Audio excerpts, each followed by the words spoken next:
Ladies and gentlemen, the banks just hit the red button. On Friday, right before the markets closed, the banking system and the financial system put out a massive distress call. Something is wrong and something is happening behind the scenes that many people aren't aware of. And this explains why the Federal Reserve had to do a massive U-turn at their last meeting to all of a sudden announce they're going to stop quantitative tightening, stop selling the assets, and they're going to fire up the money printers again. So everyone, what is this red button that the banks just pushed? And what is this distress signal that we can look at to show that there is cracks in the financial system or something could be just around the corner?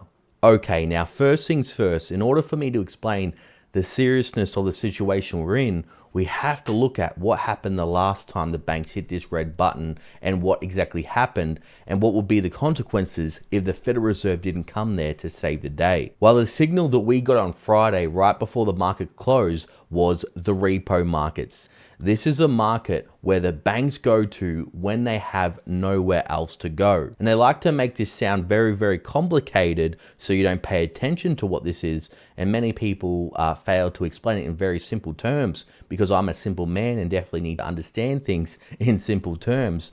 Well, this is pretty much like a pawn shop for the banks because normally where they go to is the money markets. That's where banks lend to each other overnight. But for whatever reason, these other banks don't like this bank that's trying to borrow this money, or multiple banks, or they're trying to hoard the cash for themselves because they see something coming. So again, the only two reasons why the banks wouldn't lend out money in the money markets funds is because one, there's massive demand for cash and they definitely need that cash, or two, there's huge counterparty risks and they see it too much of a risk to lend to these banks.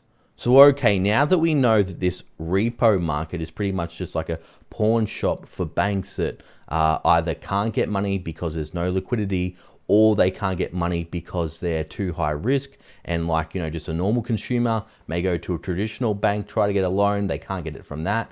They try to go to the second or third tier banks that have a bit more of a high risk appetite, they can't even get a loan from there. So their last option, maybe they're desperate for some short-term cash until they get paid. They go to the pawn shop and they give collateral, maybe some jewelry, and then they get cash and then they promise to pay back in a day or a week, etc., with some interest. This is exactly what the banks do with this repo market, and their collateral is US Treasuries. So let me show you what just happened on Friday right before the markets closed. Well, look at this, everyone. We just saw a massive spike of $30 billion in repurchases. Now, the reason why this is so significant is because the last time this happened was in 2019.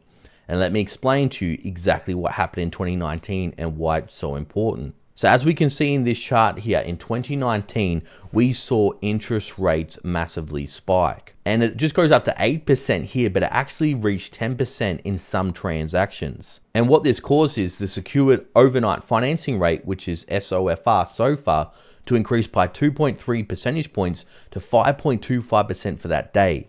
And this situation prompted the Federal Reserve to conduct interventions to stabilize the market because things were about to break. So what happened on Friday is the exact same thing that happened leading up to the massive repo crisis in 2019. But again, these are just all numbers on a chart. What are the real world consequences if the Federal Reserve doesn't step in and save the day? Well, this will cause financial chaos, and it would happen in 4 stages. Stage 1, interest rates would spike uncontrollably. The moment money markets realized the Fed's absent, they would start to demand more and more interest. The overnight repo rate would shoot far above the Fed's target because banks are desperate for cash, and those few institutions that have it would charge exorbitant fees. The cost of money, the most fundamental input in the economy, would become unaffordable. This is the financial equivalent of the air suddenly being sucked out of the room. That leads us to stage 2, a total credit freeze. This is the point where the crisis transmits to the real economy. If banks can't trust each other enough to lend overnight, they certainly won't lend to businesses and consumers. We would see mortgages, card loans, credit cards, they would all freeze up. Businesses wouldn't be able to fund their operations because major corporations rely on short-term loans called commercial paper to make payroll, buy inventory, and manage daily costs. When this funding freezes, healthy cash flow positive businesses can become insolvent in days. So this immediate withdrawal of money, known as a credit crunch, stops economic activity in its tracks. Now, the Federal Reserve still didn't intervene. That would take us to stage 3. Bank failures and public panic. And in this environment, the liquidity crisis turns into a solvency crisis. Even financially sound banks will begin to fail because they cannot access the cash needed to meet simple daily obligations, like settling trades or honoring withdrawals. Once the public sees major institutions fail, that's when the real panic starts to set in. This will lead to bank runs of people running there to get their money out of the banks, but we all know banks only have about 5 to 10% of reserves on hold, and if everybody on any institution, doesn't matter how big it is, tries to withdraw their money out at once, the institution would fail. And without the Federal Reserve as lender of last resort, the entire system as we know it, that is meant to be so safe and secure, would be over. And that leads us to the final stage, the end phase. Again, if the Federal Reserve doesn't intervene, we would see a severe economic contraction and a depression like you've never seen before. We would see mass job losses and businesses fail in mass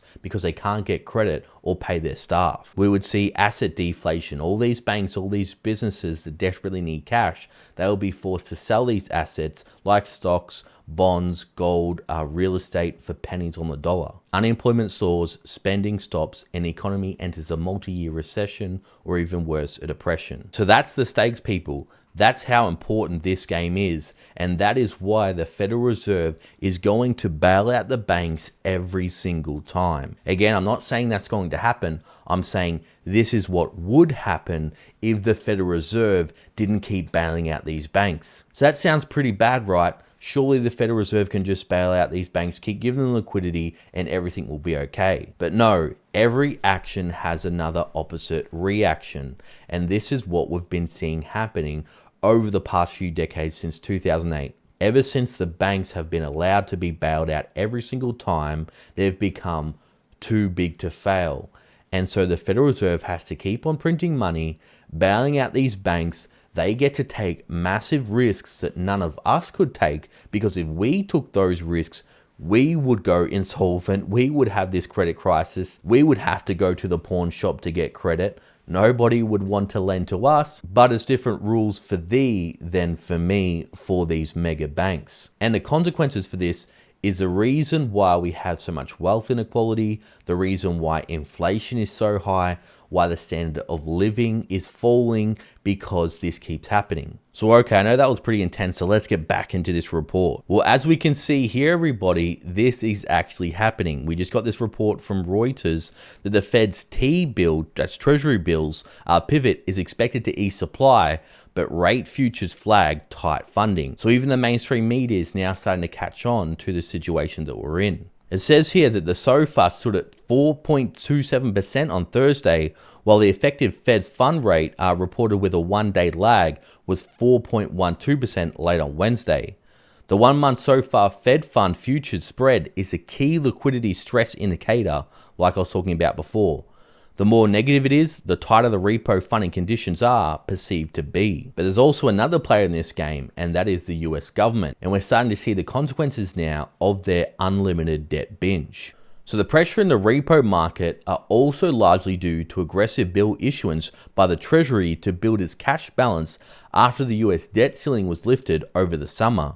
The increased bill issuance has raised the need for repo financing to absorb all those treasuries in the market. And that's exactly why the Federal Reserve announced it's going to start to buy back these bonds, aka it's financing the US government's debt. Which again, there's no free lunch, people. We're all going to be paying for this via the original tax, that is inflation. So okay, what exactly can we do to prepare? Well, in a liquidity crisis, what are the banks doing? They're hoarding cash. I'm not telling you to sell all your assets and go all into cash, but make sure you have some cash on hand for some opportunities that may be coming. And if in the extreme scenario of a credit freeze happened, you want to have access to some liquidity. Second, you want to hedge with non-correlated assets. And when there is a banking stress, people run to a flight to safety. and every single time they run to gold and silver, which is seen as a non-correlated asset. You can look at it kind of like the anti-fiat insurance policy. And for those of you that do like stocks and want to figure out what stocks should do well in this kind of environment, well, it will be defensive stocks like utilities or healthcare companies, and we'll see a lot of high growth, a lot of these tech stocks drop very, very quickly because they're so leveraged. Thirdly, you want to do systemic financial exposure.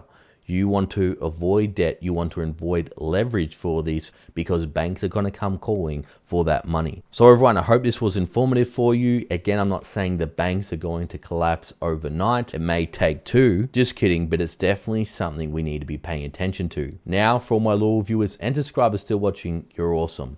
Thank you for all the kind comments, for all those that are so happy to see me back. It's definitely great to be back, and I'll see you all in the next video.